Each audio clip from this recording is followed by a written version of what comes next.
This is Pet Life Radio. Let's talk pets. This show is brought to you by Pet King Brands, the makers of Zymox and Oratine. It's Oh Behave with Arden Moore, the show that teaches you how to have harmony in the household with your pets. Join Arden as she travels coast to coast to help millions better understand why cats and dogs do what they do. Get the latest scoop on famous faces, their perfectly pampered pets, and who's walking who in Rin Tin Tinseltown. From famous pet experts and best-selling authors to television and movie stars, you'll get the latest buzz from wagging tongues and tails, garner great pet tips, and have a doggone fur-flying fun time. So get ready for the pause and applause as we unleash your Oh Behave host, America's pet edutainer, Arden Moore. Welcome to the Oh Behave Show on Pet Life Radio. I'm your host, Arden Moore. Now, we know that the most popular currency for our dogs and cats is certainly not money. It's food, treats. Uh-oh, Kona's ears just perked up. And we know that scooping the litter box and coaxing our dogs to pee when the weather is not behaving are not two of our favorite activities. But rare is it to have a guest on our show who is arguably one of the top experts in what goes into a pet's food bowl and what exits out the pet's back end. Yes, food as well as urine and yes, poop play starring roles in determining the health of our pets. You know what? That's why I'm delighted and honored to have on our show today a professor of medicine and nutrition from the University of Georgia. Please give pause and applause to the one and only Dr. Joseph Bartges. Welcome to the show, Dr. Joe. Hey, that rhymes. Thank you. Yeah. Pause and applause. Pause and applause, and that's just the start of it, man. Because it's going to be a real calorie-free treat to have you on the show. Oh, it's getting worse. It's going south. Hey, guys, the good doctor is here to give us the skinny on pet nutrition and maybe flush out some healthy bathroom tips for our pets as well. But we got to take a commercial break first. So you guys know the drill. Sit and stay. We'll be right back. Time for a pause. 4 furry ones, actually. Sit and stay. Oh Behave will be right back. Pause up, everyone. Arden Moore here, the host of the Oh Behave Show. Raise your paw if you love frozen desserts. I know I do. And so do my canine trio of Bujo, Kona, and Emma. They drool with delight when offered this sweet treat. And now all dogs will have plenty to yap about. That's because Ben & Jerry's has just unleashed not one, but 2 doggy desserts. Your dog can enjoy the Ponce Mix made with peanut butter and pretzel swirls, or Rosie's Batch made with pumpkin and mini cookies. Or put a little of both in their bowl. Yum, yum for the tum-tum. Now, when you treat yourself to a bowl of your favorite Ben & Jerry's ice cream, mine is the classic Cherry Garcia, your dogs can enjoy the Ponce Mix or Rosie's Batch or a blend of both. Do you know what time it is? Why, it's Ben & Jerry's time. I see happy Bujo, Kona, and Emma heading my way. Check out the Ben & Jerry's doggy desserts at benjerry.com. That's BenJerry.com. Pause up. Let's Talk Pets on PetLifeRadio.com.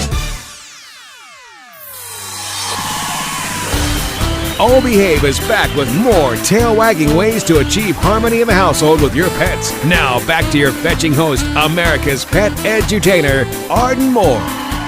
Welcome back to the Oh Behave Show on Pet Life Radio. I'm your host, Arden Moore. As many of you know, I write the nutrition columns for Catster and Dogster magazines. I is not a veterinary nutritionist. I just have strong typing fingers and know how to put a noun and a verb together. That's why I'm so grateful that one of my good, great, awesome, possum go-to experts has been Dr. Joe Bartges. Welcome, Dr. Joe. Well, thank you. Hey, I was looking over your credentials and just reading it makes my brain hurt. I mean, you're like Vanna White, man. You got a lot of initials after your name. No. I was in the right place at the right time doing the right thing.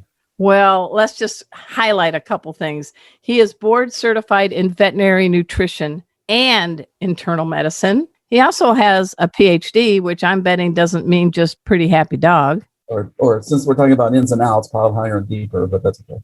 Okay. And he's a great guy, and he's on a mission. He's been on a mission to help our cats and dogs stay healthy. One of my favorite interviews I ever did with you was for an article back in 2017 for Dogster magazine. The title of the article was What Your Dog's Pee is Trying to Tell You. Dr. Joe, you had me at pee. You had me at pee. So you're at the University of Georgia. Tell us, I know I'm trying to count all the universities you've been to. Well, I haven't been to that many, but I have been. I'm old, so. No, you're not. When you're old, you just sort of like drift. So in a nutshell, I'm actually from West Virginia originally. I graduated from Marshall University, a graduate degree in zoology. Go Herd. And we are Marshall. And then I went to the University of Georgia. I graduated from here in 1987 with my DVM. I did an internship and then again, right place, right time, a double residency in internal medicine, nutrition with a PhD. Then I actually stayed for a postdoc at the medical school at the University of Minnesota. Okay. I was on faculty here for about 3 years in the mid 90s at Georgia. And then I went to the University of Tennessee. I was there for about 17 years on faculty, held an endowed chair of research, was interim department head for a few years. And then decided, like businesses, you have to reinvent yourself every so often. Oh, yeah, definitely. I decided to reinvent myself, and I went and worked in a practice in Connecticut that Cornell University owns, called the Cornell University Veterinary Specialist. Cornell is awesome, yeah. And I had a position at Cornell, an adjunct position. Was there for a couple of years and then ended up back here at Georgia. So not too many places. Well, the reason I bring this all up is in my previous life, I was a newspaper sports writer for many years. And I noticed on your Facebook page, tell everybody, the listeners, what is your Facebook page? You have some stuffed animals. I see them in the back. They're things that have been given to me mostly. Oh, sure, Dr. Joe. We know you bought them. They are. So I have a bear that when my daughter was young worked at, a store, building bears. And so I got a bear with Marshall University on it. I have a bulldog. For Georgia, I have a blue tick hound. For Tennessee, I have a bear for Cornell since they're the big red bears. He's double checking. And a gopher for the University of Minnesota. Nice. I like that. That's a little sensitive. And then on top of it, they all have, except for Marshall, they all have a surgical cap from the school that I picked up. Really? Sweet. So what made you say as a kid, when I grow up, I'm going to spend a lot of time in school and have a lot of like initials after my name? Nothing whatsoever. I wasn't going to do that. What were you going to do? Yeah, I actually went to Marshall. It's not the land grant school, so it's not the ag school of the state of West Virginia. I went to Marshall because I was going to go into counseling and social work. And I was playing music, and so I got really interested in musical therapy as music as a means of counseling and involved in social work. And then while I was at Marshall, I was working for a veterinarian. I grew up with animals, was working for a veterinarian on weekends in between, bars and concerts and fraternity stuff. And you see how subtle he's just slipped all that in, guys? Okay, yeah. And then I was actually going to go to Duke. I was accepted into Duke to do a PhD program in genetics because I really like genetics. I like genetics too. I was doing the intermediate step is I was doing the social work stuff, and that really was doing a lot of science. Was really interested in science, and so switched to my major to zoology, and then that's what got me into genetics. And then could have graduated in December, but I really liked college. So I thought I didn't want to give up another semester of college. So no way. I was taking graduate courses to just get ahead. And I took one course. It was from a guy by the name of Dr. Bowie Kale. And I was taking a physiology course. There were 3 of us in it. 2 of them went to medical school and I went to veterinary school. And he said, you like animals, you like science. Have you thought about veterinary medicine? And I grew up with animals, had worked for vets and veterinarians and stuff, but never gave it a thought. Applied, got in, and then had to decide genetics versus veterinary medicine, and ended up deciding veterinary medicine. And then I went to veterinary school thinking I would come back to West Virginia and do mixed animal practice. Cows because I liked them, dogs and cats because I needed the money, and horses because only if I had to. Well, wait a minute. What is something about cows that has you enjoy them? We had some relatives that had cattle and stuff that I got to play with them. Are they misunderstood? They're great animals. They're very unassuming, and they put up with a lot. And I was going to say they'd put up with a lot of utter foolishness from us two-leggers. Blah, blah, blah, blah. And that's no bull. So. All right, we can keep going. Everybody's groaning right now, but that's okay. But I want to know about cows. I mean, because like you said, they're a little misunderstood, but they're chill. Yeah, it's one of those things where it was they are chill and really enjoyed working on them with them and keeping them healthy. And then they serve a couple of roles. I mean, obviously Yeah. they can be pets, but more commonly they're used as either milk production or meat production. And so oftentimes that's someone's livelihood. So you get the impact. You Oh, have an yeah. impact not only on the animal health but on human health as well. But then I had fourth year at Georgia, and I had some really good instructors, Craig Green and Jeannie Barsani, and they pulled me aside and said, have you thought about academics? Have you thought about a PhD? Have you thought about small animal medicine, which was my first rotation as a fourth year student? So I applied and got accepted for an internship. And then, from there it went on to P. So, and P and food. All right. Come on. You guys as veterinarians call urine liquid gold. Can you tell people why you guys call it Well, liquid gold? I tell the students that one of the things they have to learn is God made it gold for a reason, right? And it's important. It gives you a lot of information. Oh, yeah. And a lot of people, and unfortunately, perhaps a lot of veterinarians don't think of it as part of a routine thing. They do blood work and they're doing ultrasounds and radiographs, and they never get P. And P can tell you stuff about.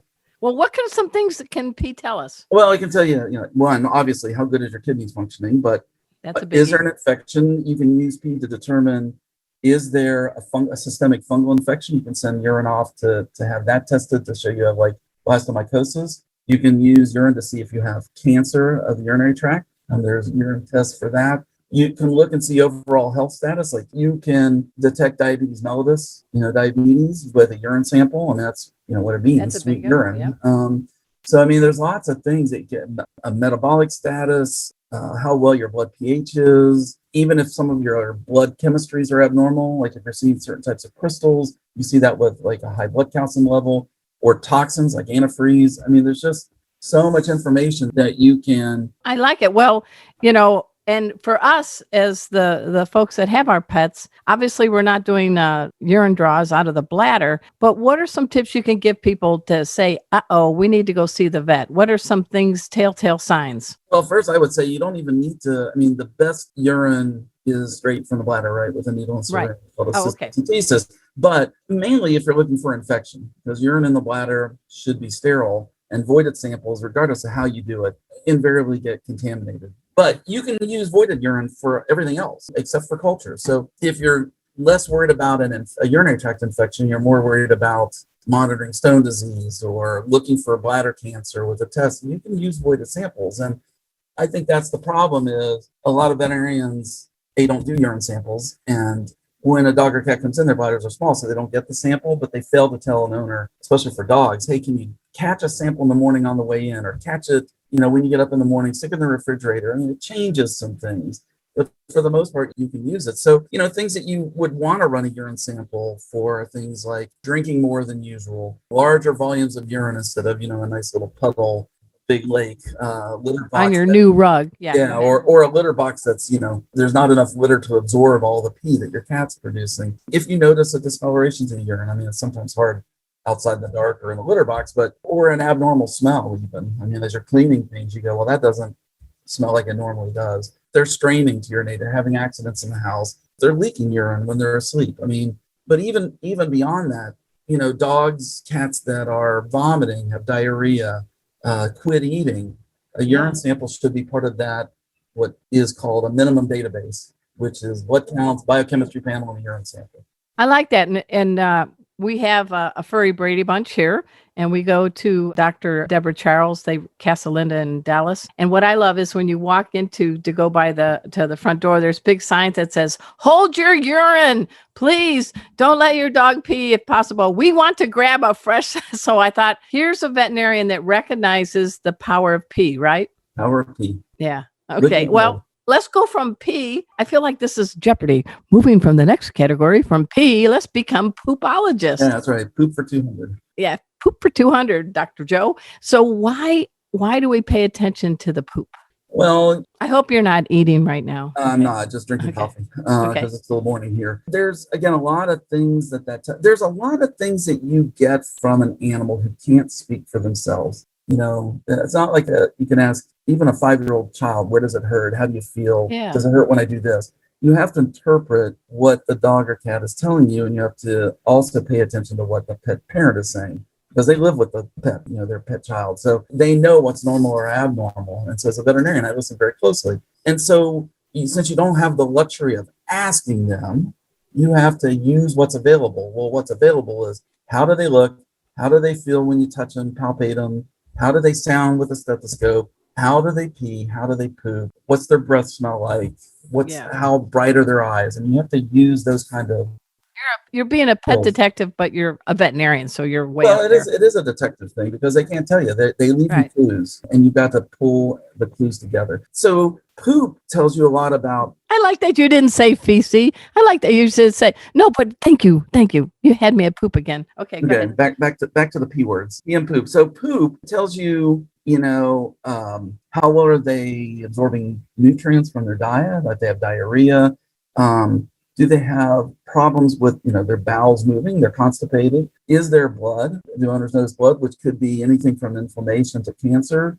If they're not passing at all, maybe that's because they're not eating, or they have an obstruction, or something else. So again, you've got to use. You want to, as a veterinarian, we try to use all the things that are available to us. Well, I think also people need to know their pets' poop habits. You need to know how many drops you're going to get a day, right? Well, their poop scoring systems, like you go online and pull down a poop chart from 1 to 7, for example, like very loose to overly formed to normal. And shouldn't it look like a glistening Tootsie Roll? Well, yeah, for the most part, but more for cats than dogs. Okay. Cats are a little bit more. Cat stools are typically a little bit more formed because they concentrate their urine better. And so I didn't know that. They don't drink as much. Okay. In fact, cats on canned food often don't drink at all. Yeah. And so their poop, just like their pee, is more formed because there's less water in it. But it shouldn't be hard and crumbly. It ought to come out like a Tootsie Roll. Dogs, on the other hand, kind of depends on what they're eating. It shouldn't be loose, but it shouldn't be rock hard. It should be, have a form to it that you can pick up without it falling through your fingers. Well, I'm not picking it up with my hands. Okay. With a glove. Yeah, all those poop bags that we keep in our front pocket and accidentally wash, all right. It's better than a Kleenex, right? Yeah. Hey, guys, we're speaking with Dr. Joseph Bartges. He's at the University of Georgia. As you know from the beginning of the show, the man has a lot of degrees, but the man also has a passion and a commitment and a mission to help us keep our dogs and cats healthy. So we've been talking pee and poop, but we got to take a break right now and pay for the show with this commercial. So you guys know the drill. Let's sit and stay. We'll be right back. Time for a walk on the red carpet, of course. All Behave will be back in a flash right after these messages. Hey, pet pals, Arden Moore here. Welcome to spring and summer, the onset of itchy skin and allergy season. Is your pet dealing with itchy skin, hot spots, and even ear infections? Help is here. It is Zymox shampoo and conditioner to the rescue.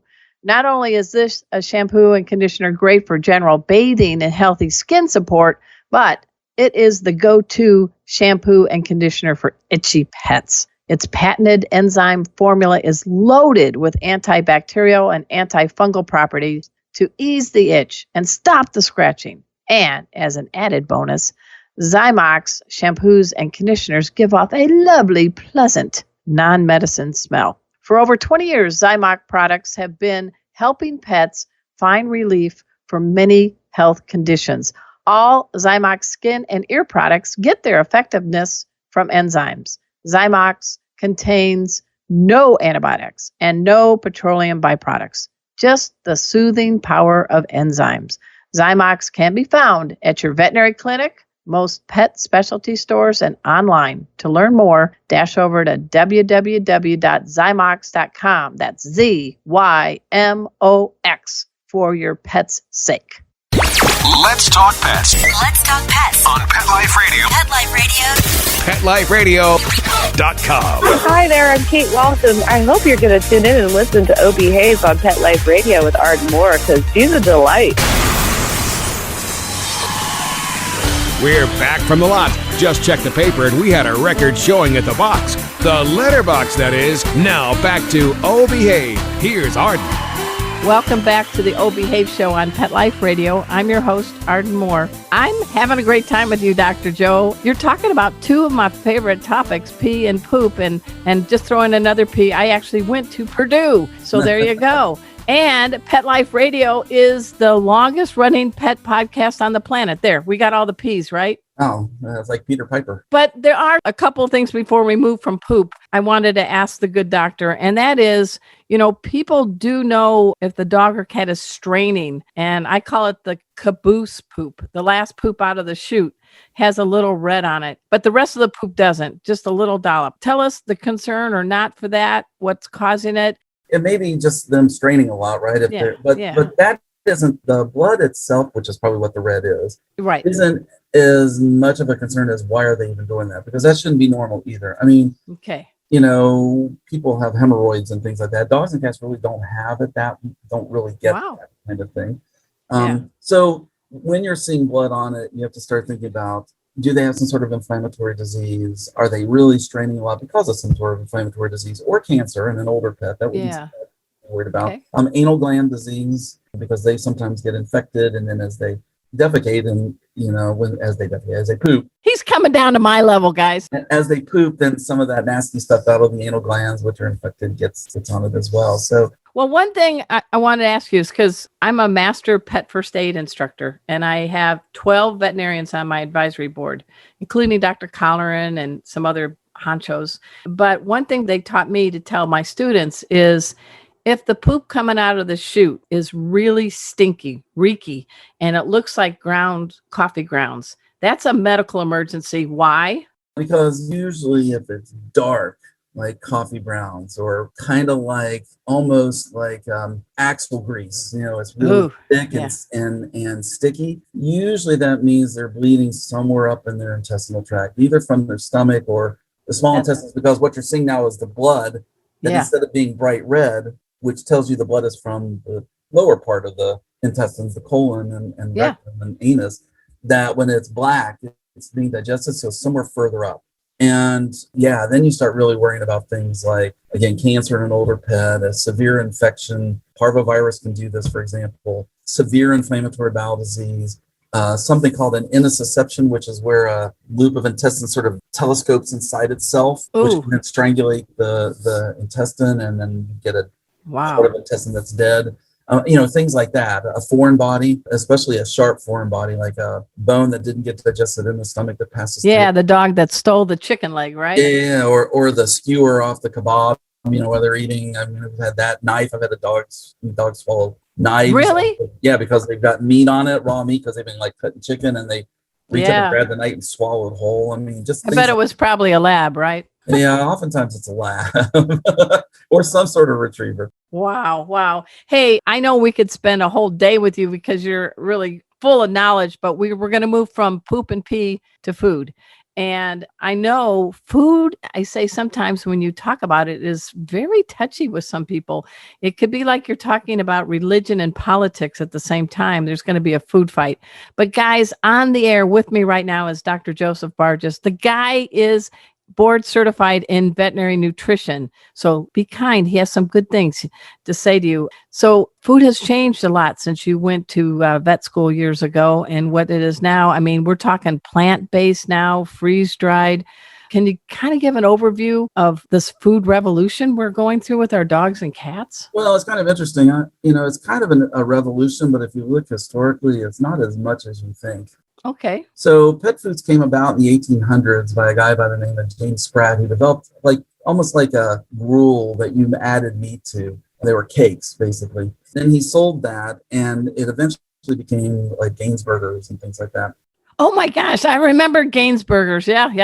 Then in about the 1920s or so, that's when actually canned foods came about. Before dry foods, canned foods came about. So they had starter mixes of vegetables and stuff you'd add meat to, or you could get these canned products. And like, for example, the first was Alpo, which was horse meat, basically left over from, because people used to eat horses, left over from the human horse meat industry. Okay. We didn't really get to dry food until the 1950s. What happened is Purina Mills, who makes, and the Checkerboard Square, Oh, who there you makes go. lots of things. They were making cereal, Czech cereal, right? Because it checks Checkerboard Square. And they took that process and started making dog food with it. And that's sort of now when people talk about, and you'll read on websites and Facebook that conventional diets, convention has only been conventional for about 50 years. And so then, that sort of made it easy to feed dogs and cats because they were ready-made, complete in what we knew, and it developed over time, complete and balanced foods, either as dry food or canned food.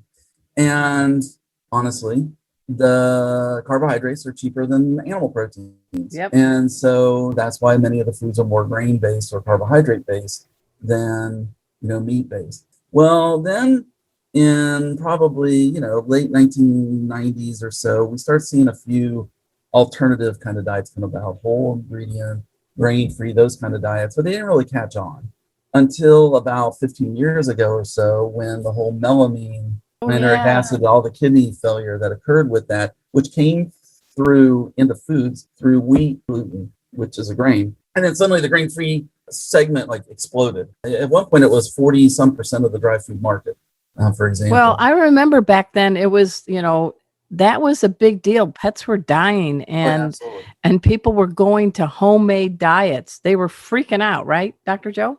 Oh, absolutely. In fact, I have done for years what's called the Veterinary Information Network.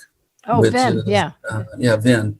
And back then, there were a group of us that put together a homemade diet for dogs and cats that was simple to make, that you could feed to either, just to make life simple until then, when we didn't know what was going on, just to get us through that time. It was kind of the COVID of cuisine back then, right? Yeah, it was kind of a COVID of cuisine, but those kind of recalls and stuff come and go. That was probably one of the bigger ones, unfortunately, and more devastating in terms of the impact on pets, and health, and not only health, but life. So bring us up to now. Where we are is because of that, now alternative, or whatever you want to call it, have blossomed because people are looking for alternatives to conventional carbohydrate-based, high heat processed, kibble and canned foods. And so we see a lot of whole ingredient foods rather than ultra processed foods, byproducts and things. Mm-hmm. Chicken byproduct is chicken, grain-free, raw diets, just alternative sources. Insect protein diets are coming. In Europe, they're already there. More sustainability, limited. So when you look at what people want in general, the Mm-hmm. surveys say limited ingredient, easy to understand ingredients, sustainability. I mean, as we move through the generations, the newer generations are much more aware of the future of the planet than baby boomers like me. But all right. I know there was a book called Pet Nation, and I know Dr. Ernie Ward wrote a book recently about pet food, the pet food revolution, and talked about, like you just touched on, plant-based protein. I'm looking at my cat and I'm like, you're a obligate carnivore. Why would I want to do plant-based protein? Yeah, that's a good question. In fact, our cats, we feed them a mix of different diets, including a homemade diet that is. Do you want to do a shout out to your two? Our two kids, Stevie and Ray. Hi, Stevie. Hi, Ray. We make them we feed them in part a homemade diet that is basically boiled chicken with a little bit of kale and a vitamin mineral mixed with fish oil and a probiotic in it, which is actually a complete balanced diet. It is like 1% carbohydrate. Wow. 80% protein. But you ought to see these cats. They're ridiculous in terms of how, for being indoor only cats, how muscular they are, how little body fat they have, and how differently distributed. Are they doing kitty power lifts or something when you're not looking? Well, they have, like all cats, they have their bursts of energy where their neurons fire and they run around for about 30 or 40 minutes and then they collapse somewhere. But they exercise hard. They are very athletic. And we feed, literally and figuratively, we feed into their instinct to hunt. So we use a lot of food puzzles. They can do level 3 dog food puzzles. Really? Better than dogs. We've received from friends who've had, border collies that can't figure this out. And our cats can figure it out in like 2 minutes. Well, cats are like, yeah, we know, we're smart. Well, but that's good. But I mean, maybe we can play a fun game, fact or fiction. So here we go. All gluten and grains are bad for pets. True or false? False. Okay, why? They're not all bad. In fact, believe it or not, cats can actually digest grains and carbohydrates to a certain level. They are true carnivores and they need a certain level of protein in their diet. They can still use it. That isn't the point, though. And it comes back to your idea of plant-based protein versus animal-based, because nutritionists are very good, and the students here the students come through and like, it's nutrients, not ingredients. Good point. So if you meet protein levels, you meet carbohydrate, it doesn't matter where it's coming from, as long as they meet. And to an extent, that is theoretically true. However, I don't believe it's practically true. Okay. I think owners, we don't go out and say, we're going to go out to dinner. What do you want? Well, I want 4 parts protein and I want 2 parts carbohydrate. You go, I want a steak. Right. I want a potato meat burrito. I want a, whatever. And so because pets are children, that's what pet parents are looking for. It's not just nutrients, it's the ingredients. And probably even more so because that's stuff they understand. Yeah, right? that's stuff true. they can look at a label and say, I understand what chicken is. I have no idea what rolled corn byproduct meal is. I know there's corn in there, but I don't know what that means. Okay. But the answer to your question, true or false, it's false. Pets can utilize corn grains up to a certain point. Okay. All right. Other fact or fiction. Raw food diets are superior to kibble. True or false? Scientifically unknown, false, but not necessarily false, but we don't know that it's true. Okay. Unfortunately, there are very little data published out there. We had a graduate student when I was at Tennessee who did a growth diet in kittens following Association of American Feed Control official growth guideline, AFCO guidelines. And we took these kittens who were related all from one Queen and Tom and fed them either a commercial canned heat processed regular food, a homemade raw chicken diet, or a commercial raw food. The kittens there was no difference in the groups. They were all as healthy. Their blood work was all normal. They didn't have any, even the raw chicken didn't have any differences in infectious diseases, salmonella, things like that. The one thing that was the immune response to vaccination, anything. The one thing that was mainly different is the kittens on the raw food, especially the homemade raw diet. The food was so digestible that they didn't defecate hardly any. In fact, we had kittens that would go 2 to 3 days before they would defecate normal stool. It's just, it was so digestible. It was like 95+% digestible. I don't know what to tell you about that. We feed our cats raw diets as well. If you're going to talk about it, then you might as well do it. That's they true. do fine. So we don't know that it's better or worse. And this is where it gets back to your comment about religion and politics, because raw feeders are raw feeders and non-raw feeders are non-raw feeders, and they're not going to change regardless of what. It's not red or blue. It's a different kind of division, I guess. It's just a different way. It's not that they're better or worse. It's just different. And commercial raw foods as well are just different than commercial heat processed foods. And the other is people, and I'm sorry to belabor this, I mean, we're going to run out of time, but people write about raw foods about how bad they are, and they lump all raw foods together. And a commercial. And what people don't realize, including the people who are experts writing about this, is at least in the United States, all commercial food, whether they're raw or cooked, has to be infectious disease negative. So what that means is a commercial raw food, like Darwin's or whatever, they have to have 0 infectious disease by culture, which means now they're not the same. They weren't what they were 15 years ago where that was an issue. Homemade raw diets, you run into some potential problems because 20 to 40% of the chicken we buy at the grocery store has salmonella. So unless you are aware of that or are careful of it, that is an issue. But raw commercial foods are a whole different beast compared to Well, I mean, I give my pets, they get freeze dried in some cases, and I give them canned and a little bit of kibble. But my kibble is not, I don't want to name a brand, but it's the one where they don't bake it all off. It's a little bit more moisture, all that. Well, and that's ways of getting around it. Like you can still feed raw-ish food at home by searing it. So like you can take meat and sear the outside so the inside's still raw, blue. Yeah. And the bacteria on the outside, unless they're ground meats. And so if you sear the outer layer, then you've killed most of the bacteria. And raw pet food companies have to do things to make them 0 infectious disease. So they're not unprocessed. They're just very minimally, whether it's freeze-dried, high-pressure pasteurization, air-dried, bacteria. Like sausage, for example, is made with a bacteria that kills the bacterial pathogens. So there are foods now that have that. Can't wait for that next brat. You eat yogurt, that has bacteria in it. So what's the difference? That's true. Hey, guys, we're talking with Dr. Joseph Bartges from the University of Georgia. He is board certified in nutrition and internal medicine. We just skimmed the surface, so we're going to have you back on the air down the road because, first of all, you're a genius, but you're also a very kind person that you can tell your heart is there as well as your brain for cats and dogs. Before we go, is there any parting food for thought you want to give our listeners? They're from all over the world. We got about 500,000 listening to you right now. eat well and have your pets eat well. Yeah. There are a lot of choices out there. There is no one best diet, no one best anything, really. Right. It depends on the situation, the pet. Even pets on the best of foods made by the biggest of companies don't necessarily do well on that food. It's not the right one for them. Okay. So find out what works, take them in to be evaluated. Annual exams are very important. Yes. Because things can be picked up, and as pets get older, annual laboratory testing is very important. If you can pick up something early, you can be proactive, instead of waiting until they're sick because of a disease, and now you're being reactive, and you're starting behind the 8 ball. Well, when our pets get to be a little older, we go with twice a year and do the whole panel and urine and blood for our pets.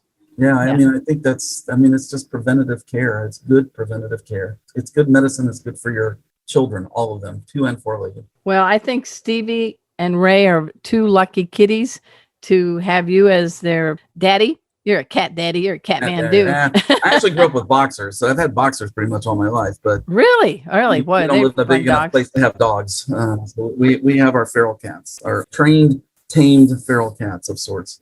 I like that. Guys, let's give it up for Dr. Joseph Bartges. How do people find out about you? Is there a quick way to learn more about you? I wish I could tell you exactly off the top of my head, but you can search on obviously the web and search under my name. Bartges. The T is silent. Or go to the University of Georgia College of Veterinary Medicine, and then or to the Veterinary Teaching Hospital. We have a nutrition support service. Dr. Jackie Parra and I run it. She does the majority because I do other things as well, like medicine and interventional physiology, but we work as a team and provide nutritional consults all over the world. And again, where do they go? Again, where is that specifically? If you search on University of Georgia Veterinary Teaching Hospital and put in nutrition. All right. That's a good resource. Guys, let's give it up for Dr. Joseph Bartges. I've learned a lot from you today and always in our communications. So it's very nice to have you finally on our show. I hope you had a good time. I did. I really appreciate it. Would be happy to come back. Oh, all right. And guys, we also want to give a shout out to our executive producer of Pet Life Radio. We're talking Mark Winter. He is the Wizard of Paws. I call him the Surgeon of Sound. We have been on the air since 2007, making us the longest running continuous pet podcast on the planet. That's a lot of P's. And I'm really happy that we have people like Dr. Joe on our show. Guys, if you want to find out more about what I'm up to, please just go to ardenmoore.com. And every Wednesday night, we host Meowie Hour with the Cat Fancier Association. And Dr. Joe's going to be our guest next month. I'm going to make you a kitty cocktail, Dr. Joe. Are you intrigued? I am. I'm not sure what's going to be in it, but that's okay. Well, I'm a licensed bartender. It's for the 2-leggers, not the kitty. That's fine. So we'll have some fun with that. I've been working on perfecting summer drinks. I perfected my quarantini over COVID. So quarantini. All right. That sounds good. Hey, guys, please check out all the shows on Pet Life Radio. We have a lot to share with you from great hosts and great guests. So until next time, this is your flea-free host, Arden Moore, delivering just 2 words to all you 2, 3, and 4-leggers out there. Oh, behave! Coast to coast and around the world, it's Oh Behave with Arden Moore. Find out why cats and dogs do the things they do, and get the latest buzz from wagging tongues and tails in Rin Tin Tinseltown. From famous pet experts and best-selling authors to television and movie stars, you'll get great tail-wagging pet tips and have a fur-flying fun time. All Behave with America's pet edutainer, Arden Moore. Every week on demand, only on PetLifeRadio.com.